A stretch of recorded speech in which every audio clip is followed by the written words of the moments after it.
नमस्कार दोस्तों, आप देख रहे हैं हमारे चैनल का ताजा न्यूज बुलेटिन।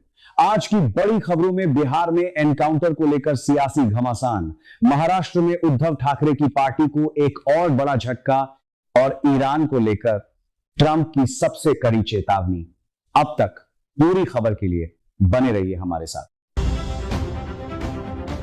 बिहार में भरत भूषण तिवारी एनकाउंटर मामला अब सिर्फ कानून व्यवस्था का सवाल नहीं रहा, यह एक बड़ा राजनीतिक विवाद बन चुका है। इस मामले पर सत्तारूढ़ गठबंधन के भीतर से ही अलग अलग सुर उठने लगे हैं, जो बिहार की राजनीति के लिहाज से बेहद असामान्य है।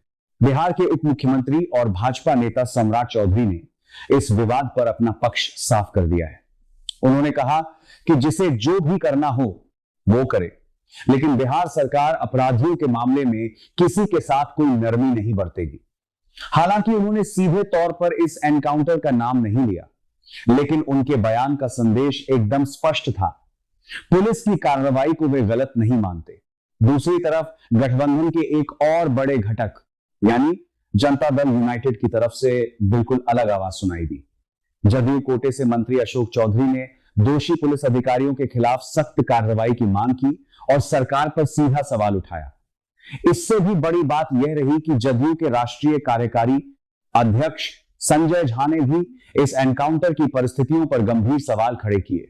यही नहीं रुका यह विवाद। भाजपा के वरिष्ठ नेता और पूर्व केंद्रीय मंत्री अश्विनी चौबे ने तो यहां तक कह दिया कि भरत भूषण तिवारी की एनकाउंटर नहीं बल्कि हत्या हुई है।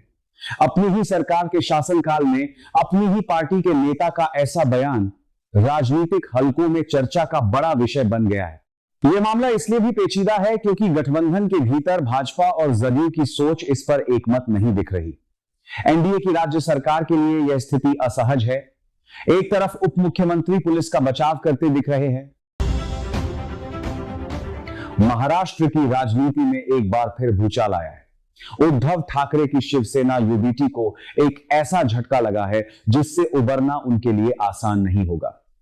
पार्टी के लोकसभा में मौजूद 9 में से 6 सांसद अब एकनाथ शिंदे की शिवसेना में जा मिले हैं। मुंबई में आयोजित एक प्रेस कॉन्फ्रेंस में डिप्टी सीएम एकनाथ शिंदे ने इन सांसदों का खुले दिल से स्वागत किया।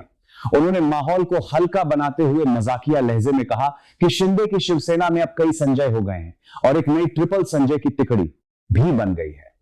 शामिल होने वाले सांसदों के नाम हैं संजय जाधव, संजय पाटिल, संजय देशमुख, ओम प्रकाश राजे निंबालकर, भाऊ साहेब वाकचौरे और नागेश पाटिल अष्टीकर। इस घटनाक्रम से पहले के संकेत तो मिल ही रहे थे। दिल्ली में शिवसेना यूबीटी की संसदीय दल की एक अहम बैठक बुलाई गई थी और इसी बैठक में 9 में से 6 सांसद नदारद रहे। उस समय अटकलें थी, अब वो अटकलें हकीकत में बदल गई हैं।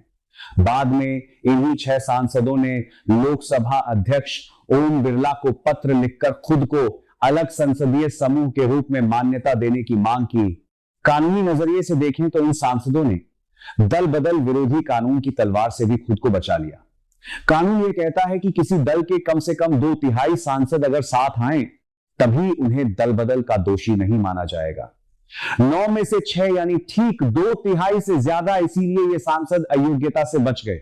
इन सांसदों ने अपने फैसले की वजह भी बताई। नागेश आष्टीकर और ओमराज निंबालकर ने कहा कि विपक्ष में रहने के कारण उनके क्षेत्रों में विकास के काम लगभग ठप पड़ गए। पिछले 2 वर्षों में विकास निधि तक नहीं पहुंची और इसका सीधा असर उनकी जनता के बीच उनकी साख पर पड़ा। अब स्थिति यह है कि उद्धव ठाकरे के पास केवल 3 लोकसभा सांसद बचे हैं, अनिल देसाई, अरविंद सावंत और राजभाऊ वाजे, जबकि एकनाथ शिंदे गुट की लोकसभा में संख्या 7 से बढ़कर 13 हो गई है। अंतरराष्ट्रीय मोर्चे पर अमेरिका और ईरान के बीच तनाव एक बार फिर खतरनाक स्तर पर पहुंच गया है। अमेरिकी राष्ट्रपति डोनाल्ड ट्रंप ने ईरान को अब तक की सबसे कड़ी चेतावनी दी है। फॉक्स न्यूज की रिपोर्ट के मुताबिक ट्रंप ने ईरानी अधिकारियों से सीधे बात की और हॉर्मुज जल अणु मध्य को किसी भी हाल में बंद न करने की चेतावनी दी।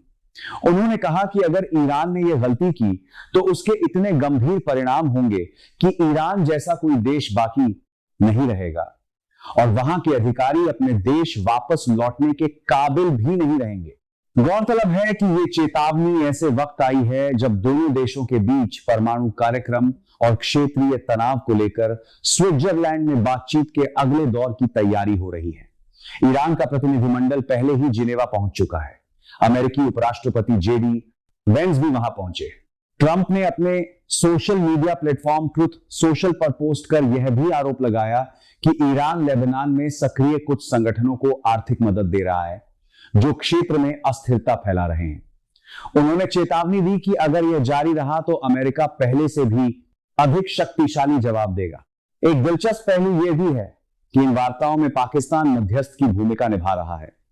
प्रधानमंत्री शहबाज शरीफ अपने प्रतिनिधिमंडल और फील्ड मार्शल असीम मुनीर के साथ स्विट्जरलैंड पहुंच चुके हैं।